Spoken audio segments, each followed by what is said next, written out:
Hello and welcome back to the Fantasy Playmakers. What's up, guys? In today's video, I'm going to be running through my start sits at the quarterback position. So this is where I break down every single week 7 matchup and talk about whether or not I'd feel comfortable starting, every single fantasy relevant quarterback. The quarterback options this week are honestly a little bit rough because there are 6 teams on bye and we're definitely missing at least a few stud quarterbacks. You've got Josh Allen, Dak Prescott, Justin Herbert all on bye. You could even throw Kirk Cousins in there. So it's definitely going to be slim pickings this week, but I'm still going to be breaking down every single matchup.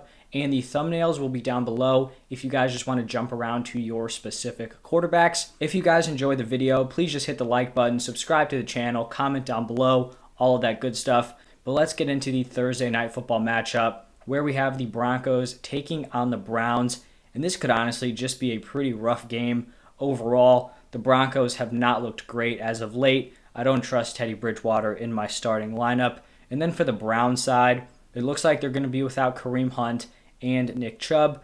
Baker Mayfield apparently has a torn labrum in his left shoulder, so I just do not trust this offense at all. And Baker is also going to be a sit. Then on to Sunday, we have the Panthers taking on the Giants. And I actually went back and forth here with Sam Darnold. I ended up going with a start just because of how thin the position is this week. I think I only have like 12 guys listed as starts, which is definitely, the lowest so far this season. So Sam Darnold is definitely on the fringe, but I do think, he kind of barely makes the cut. On the other side with Daniel Jones, he had looked so good to start off the season, and then it's just like he totally regressed in week 6, turned the ball over 4 times, I believe, and that was why he had started off so hot. He was protecting the ball. Did not do that in week 6. There's so many injuries to this offense that I just can't trust him in my lineup. Then we have a divisional matchup between the Jets and the Patriots. This is a pretty ugly QB matchup here between Zach Wilson and Mac Jones. I both think they're going to be solid in the future, but right now they are not startable fantasy football assets. Then we finally have a stacked matchup here between the Chiefs and the Titans. Obviously for the Chiefs, you're starting Patrick Mahomes. He hasn't played incredibly well this season. Obviously, his down year is most people's career years, but he's definitely been down from what he's done in years past, and he is still the number 1 overall fantasy quarterback. That is how good of a fantasy asset he is. So he's a locked-in start. Then for the Titans, I'm going to be starting Ryan Tannehill. If A.J. Brown is back, then I do trust Tannehill moving forward. Obviously, Henry is going to feast, but Tannehill has still been fairly efficient, even when you have Henry just absolutely beasting through defenses. The Washington football team is going to travel to Lambeau to take on the Packers. On the Washington football team side, Taylor Heineke started off really nice as the starter, has just royally fallen off, has not played well, and I just do not trust him as a starter. Aaron Rodgers, locked in start every single week. Someone you can definitely rely on, especially against this Washington defense that has definitely been struggling recently. Then it's the Falcons taking on the Dolphins. I'm actually going to list Matt Ryan as a start here. He's kind of been one of these borderline guys all season, but the offense looks like it's kind of taking a step forward. Plus, it looks like Calvin Ridley is going to be back. Plus, this Dolphins defense has also been struggling. So all of those factors kind of lead to Matt Ryan being a fairly solid start this week. Then we've got a divisional matchup between the Bengals and the Ravens, and I feel confident starting both of these guys. Joe Burrow has looked great to start off the season, an amazing connection with Jamar Chase, and then you have guys like T. Higgins, Tyler Boyd, plus Joe Mixon who's getting involved in the receiving game. On the other side with Lamar Jackson, this is a no-brainer. You're starting Lamar Jackson every single week. He has looked awesome to start off the season, especially throwing the ball. We always knew he had the legs, but his arm has definitely elevated his game overall, and it makes him basically game script proof. Before, if the Ravens would go down, he would kind of struggle because he wouldn't be able to use his legs as much. Not this year. We saw that in that huge Colts comeback, so he is a locked-in starter. Then we have the Lions traveling to Los Angeles to take on the Rams. Jared Goff is just not doing enough for me to want him in my lineup, and I think Matthew Stafford has been a start every single week I've done this video. He is going to remain there. He has been great. This Rams offense looks really solid. So sitting Jared Goff and starting Matthew Stafford. Then we have the Eagles taking on the Raiders. Jalen Hurts has really become a set it and forget it type of QB.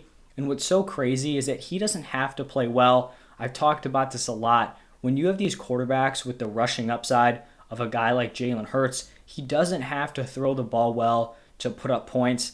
That's great. He played terrible against the Buccaneers, still puts up really solid fantasy numbers. On the other side, with the Raiders, I'm going with Derek Carr as a start. He's tended to be someone who's more of a fringe guy, but he played well last week. This Eagles defense isn't spectacular, and just with all the bye weeks, I do think you could trust him as a starter this week. Then we've got a matchup here that could get really ugly really quickly. It's the Texans traveling to Arizona to take on the Cardinals. Davis Mills, I just have zero faith in, so he's definitely a sit.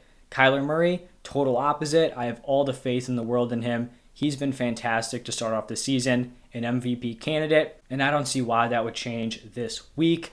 Then we have the Bears going to Tampa. Justin Fields really just hasn't been given the opportunity to become a super fantasy relevant quarterback. They're playing very conservative with him. They're not letting him sling the ball out, and they're also not really getting him involved in the run game, which is very concerning for his fantasy value, so he's a sit. On the other side with Brady, he's a locked-in start every single week. Amazing start to the season, and another guy who is in that MVP conversation. Then we have Sunday Night Football, the Colts taking on the 49ers, and I have both of these QBs listed as sits. Carson Wentz has honestly been fairly solid to start off the season in terms of real-life NFL production, but for fantasy, he really just hasn't put up the numbers where you want him in your lineup. His ceiling is just so low, and I don't think his floor is super secure, so he's a sit. Then with Jimmy Garoppolo, I really just don't trust the player here. They're going to rely on the run game. And overall, if I'm going to be starting a quarterback here, it's going to be Trey Lance, but it doesn't look like he will be playing this week. So here in week 7, I'm going to be sitting both Wentz and Garoppolo. Then in the final game of the week, Monday Night Football, we have the Saints traveling to Seattle to take on the Seahawks, and I'm going to be sitting both of these quarterbacks. The Saints just have not showed a consistent enough pass game. Every few weeks, Jameis Winston will come out and put together a big performance. Then the next week, he'll throw for 190 yards, a touchdown, a pick, and will just be worthless in your lineup. So I'm going to be sitting him, and then I'm also going to be sitting Geno Smith. He just didn't really do anything special when he got his first start. I don't really see why that's going to change here against that tough Saints defense. So both of those QBs are going to be sits, and that is going to wrap it up for my Week 7 quarterback start sits. If you guys enjoyed the video, please hit that like button, subscribe to the channel.